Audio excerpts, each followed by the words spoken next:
యేసుక్రీస్తు నామంలో బెతస్తా విడుదల పరిచర్ల తరపున మీకు ప్రేమపూర్వకమైన వందనాలు. ఈ దిన వాక్య ధ్యానము, దేవుని నివాసము మనుషులతో కూడా ఉన్నది. ప్రకటన గ్రంథం 21వ అధ్యాయము 3వ వచనం.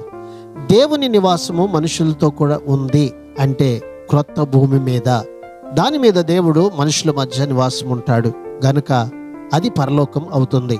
బైబిల్లోకెల్లా ఉన్నతమైన సందేశం ఈ వచనంలో ఉంది. మొదటి నుంచి మనుషుల కోసం దేవుని ఆలోచనకు, ఏర్పాటుకు ఇది నెరవేర్పు.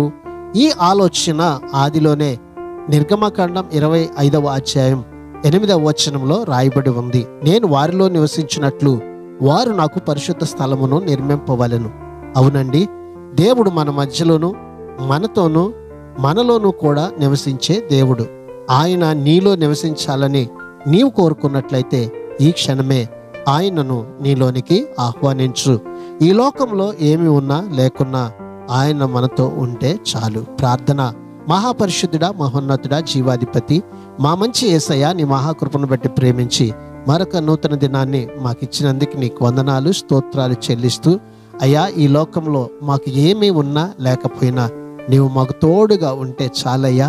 ఈ దినాన ఈ నీ ప్రజల పక్షంగా మీరు తోడుగా ఉండి చేయగలిగిన ప్రతి కార్యాన్ని నీ ప్రజల కొరకు చేయమని యేసు నామమును బట్టి ప్రార్థించి అడిగి వేడుకుంటున్నాము తండ్రి.